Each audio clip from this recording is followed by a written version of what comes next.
మంత్రి జూపల్లి కృష్ణారావు చర్చకు రాకుండా తోక ముడిచారని విమర్శించారు బీఆర్ఎస్ వర్కింగ్ ప్రెసిడెంట్ కేటీఆర్. చర్చకు వస్తామంటే పారిపోతున్నారని ఎద్దేవా చేశారు. చేతకానప్పుడు సవాలెందుకు చేశారని ప్రశ్నించారు. జూపల్లి రేవంత్తో చర్చలు చేసేందుకు తాము సరిపోతామని, రాహుల్ గాంధీ చర్చకు వస్తే కేసీఆర్ వస్తారని తెలిపారు. అప్పులపై ప్రభుత్వానికి దమ్ముంటే అసెంబ్లీలో చర్చ పెట్టాలని సవాల్ విసిరారు కేటీఆర్.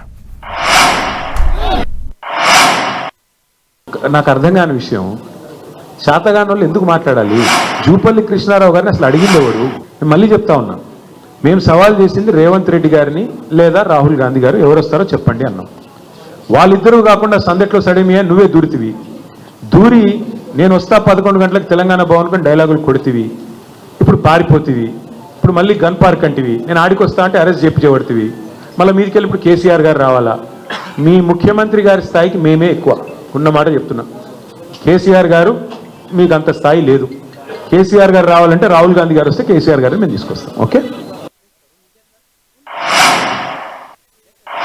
అన్ని విషయాలు వారు ఏదైతే మాట్లాడాలని ముచ్చటపడుతున్నారో, అప్పుల విషయంలో ఏదో వాస్తవాలు ఏదో చెప్పేస్తా అని చెప్పి మంత్రి గారు ఏదైతే చెప్తున్నారో, ఆర్బీఐ లెక్కలు, కంట్రోలర్ అండ్ ఆడిటర్ జనరల్ లెక్కలు, అట్లాగే కేంద్ర ప్రభుత్వం ఇచ్చిన పార్లమెంటు వేదికగా ఇచ్చిన లెక్కలు, అట్లాగే మా దగ్గర ఉన్న లెక్కలు అన్నిటినీ కూడా మంత్రి గారికి చెప్పి వారి కళ్ళు తెరిపించి రాజీనామా కూడా చేస్తా అన్నారు ఆయన. కాబట్టి కళ్ళు తెరిపించి మంత్రి గారికి మరి తప్పకుండా మాజీ మంత్రి అయ్యే భాగ్యం కూడా కలిగించి వారికి తప్పకుండా అన్ని విషయాలు వాస్తవంగా చెప్పడానికి మేము రెడీగా ఉన్నాము. బాంబులు వెళ్తాయని డైలాగులు కొట్టి తొడలు కొట్టి జబ్బలు తెరిచి చివరికి పారిపోయింది ఎవరు అందరికీ తెలుసు. ఇవాళ లొట్టపీస్ కేసులు పెట్టి గూండాగిరి చేసే ప్రయత్నం చేసి ప్రతిపక్షం గొంతు నొక్కే ప్రయత్నం చేస్తున్నది ఎవరో అందరికీ తెలుసు. ఎన్ని కేసులు పెట్టుకున్నా, మీరు ఎన్ని భూ కబ్జాలు చేసినా అన్నిటినీ కక్కించేది ఖాయం. ప్రభుత్వంలోకి వచ్చిన తర్వాత తప్పకుండా ఎవరెవరు అక్రమార్కులు ఈ 1 కోటి ఎకరాలు నిషేధిత జాబితాలో పెట్టిన వాళ్ళు ఎవరు, దాని వెనకాల జరుగుతున్న 30% లావాదేవీలు ఏంటి, ఇవన్నీ కూడా కక్కించే బాధ్యత. ఇవాళ బీజేపీ అండ చూసుకొని, కాంగ్రెస్ మంత్రులు బీజేపీ అండ చూసుకొని చెలరేగిపోతూ ఉన్నారు. వాళ్ళ మీద ఈడీ దాడులు జరిగినా వాస్తవాలు బయటికి రావట్లేదు. అందుకే ఇష్టం వచ్చినట్టుగా మాట్లాడుతున్న మంత్రులు తప్పకుండా వారి అవినీతిని కక్కించే రోజులు దగ్గరలో ఉంది.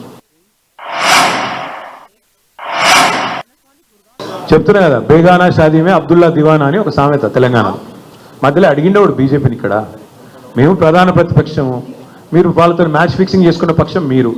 దమ్ముంటే బండి సంజయ్ కేంద్ర హోంశాఖ సహాయ మంత్రి ఈడీ రైడ్లో సెప్టెంబర్ 28, 2024 పొంగులేటి ఇంటి మీద ఈడీ రైడ్ ఏదైతే జరిగిందో ఏమైంది? ఒక్కసారి దమ్ముంటే బండి సంజయ్ మాట్లాడమని నేను అడుగుతాను.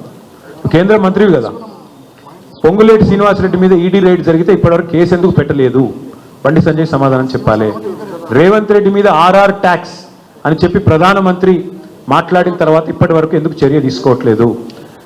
తెలంగాణ అనేది ఏటీఎంగా మారిపోయింది అని అమిత్ షా గారు మాట్లాడిన తర్వాత ఇంతవరకు నీ బాస్ కదా అమిత్ షా, ఎందుకు యాక్షన్ తీసుకోవట్లేదు? కాంగ్రెస్ అవినీతి మీద ఎందుకు బీజేపీ ఉపేక్షిస్తున్నది? ఎందుకు చర్యలు తీసుకోవట్లేదు? అమృత్ టెండర్లలో రేవంత్ రెడ్డి గారి బావమరిదికి కేంద్ర ప్రభుత్వం ఎందుకు టెండర్లు ఇచ్చింది? సింగరేణిలో జరుగుతున్న కుంభకోణం ఇవాళ మీ కనుసన్నలో జరుగుతున్న మాట వాస్తవం కాదా? 40 లక్షల టన్నుల బొగ్గు మాయమైంది అంటే దానిలో బీజేపీ పాత్ర లేదా? అట్లాగే నేను ఇంకొక మాట అడుగుతున్నా, మీ బీజేపీ ఎంపీలకు ఇక్కడ తెలంగాణలో రేవంత్ రెడ్డి గారు కాంట్రాక్ట్లు ఇస్తున్నారు అంటే విశ్వేశ్వర్ రెడ్డికి, సీఎం రమేష్కి, అందులో మీ వాటా ఎంత చెప్పాలి బండి సంజయ్ గారు, కిషన్ రెడ్డి గారు నేను అడుగుతాను.